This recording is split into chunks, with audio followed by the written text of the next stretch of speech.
Well, today's not my day. Let me explain why. Welcome back to Steve's Project Car Garage. My name is Steve. I thought I have been filming for the last, 3 hours of my work, but apparently I've only been doing time-lapse, and well, they didn't really come out. So, anyways, let me explain to you why I've been having such a crummy day. Check this out. See this little guy right here? This is a bracket for a hose for the brake system. When I was reassembling the frame, like over here, I neglected the fact that that needed to be put on. And when I put this on, it ended up causing me to have put on the wrong bolt. This bolt that I now have in here, which I thought I had filmed the entire process of, is a 1/4 inch longer than the one that's over there. Throughout this whole journey, I've had to make 2 trips to Ace because I broke the bolts up here on the shock pan. And so I had to remove the old bolts, go ahead and drill them and weld in new ones, which was a lot of fun. I ended up having to completely disassemble this whole section. I had to remove the shock, I had to remove the trunnion, and yeah, so all that had to happen. I thought I was filming, but apparently I wasn't. So, yeah.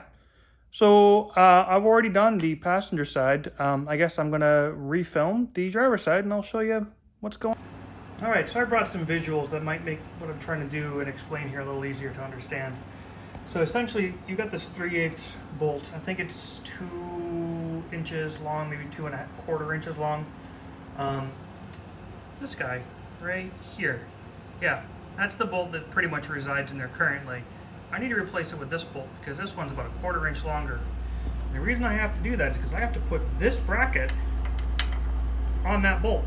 And if I try to put this bracket on that bolt, I'm not going to have a lot of threads for purchase power on the actual bolt itself for the upper wishbone. And so you say, oh yeah, that's easy, it's not a problem, you should be able to do that. Right, no, you can't. It's not that easy because what you have to do is undo the bolt, push the bolt out, which goes this way, which then goes into this spring.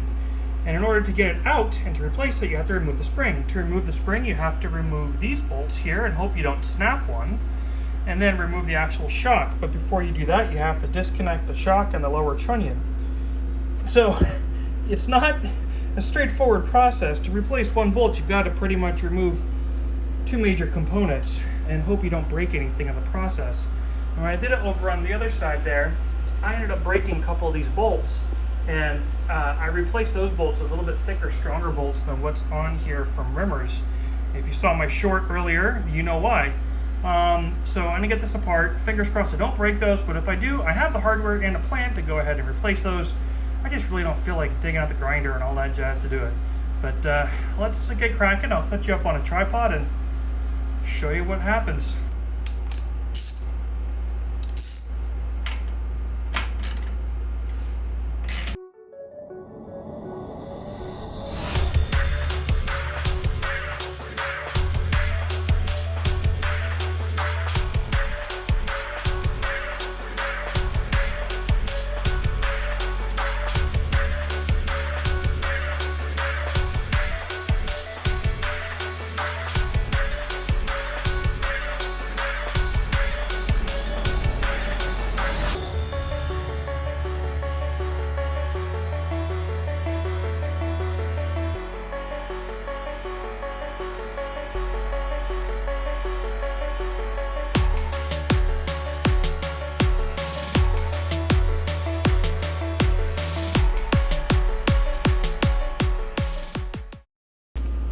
Alright, so now that we have those nuts undone, the shock tower is loose and these guys are loose. But what I have to do next is get these bolts pushed out. And so what I'm going to do is just use a punch, and I'm just going to give them a gradual tap just to kind of knock them out. And that should allow this whole assembly to kind of pull forward towards me. And then I should be able to pull the shock out, lower it, get that bolt swapped out. So let's keep going.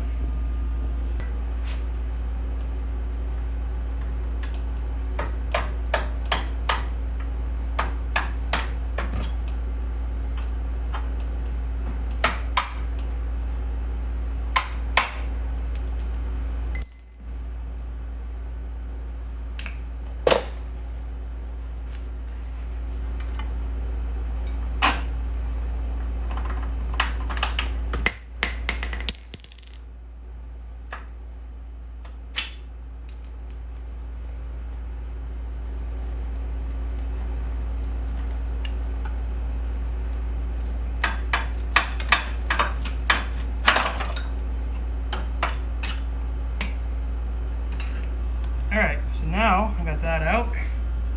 Let me go ahead and see if we can just tap this bolt out real quick.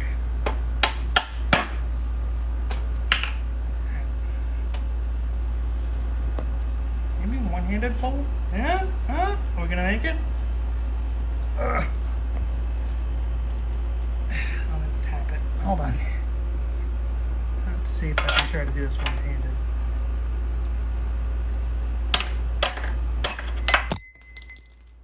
Well, apparently.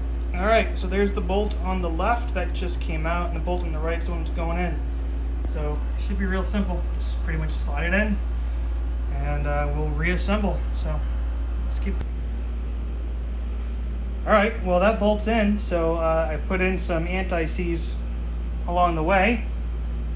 I guess now we'll go ahead and get the shock put back in, and yeah, go from there.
And just like that, it is done. It is back together. Everything is torqued down. Things are happy. One thing I did notice though is as I was putting it back together, I was rotating the steering shaft a little bit, and it sounded like it was a little, I don't know, could use some help. I wouldn't say in a bad way, but you could hear the gears. So I went ahead and I checked the oil, and there was definitely some more need for grease in there, rather, not oil. So I put some more grease in. I'm going to check it again in a couple of days after doing a few more back and forth. I'm sure the heat of the garage helps the oil or grease rather, to liquefy and spread throughout. But I think that's just something I'm going to keep an eye on progressively. So now that we have this done, I want to turn my attention over here. I have a couple of old brake calipers. Well, I won't say old, but they are brake calipers nonetheless. These are P16s. These brake calipers were new. And I went ahead and I painted them blue back when I was thinking that the car was going to remain blue, and the paint really didn't hold up all that well. So I worked my best to try to remove as best as the paint as possible, just by hand with a wire brush. Everything that's on there should pretty much stay on at this point. I'm going to ahead and hit it with some prep all, and I'm going to go ahead and get these hung in a decent spot, and then I'm going to go ahead and hit them with this Duplicolor caliper red, which should look nice. So that's what's happening on that front with those. Let me go ahead and show you what I've done with the brakes so we can prepare for the next phase. All right, so we're gonna start back here in the rear.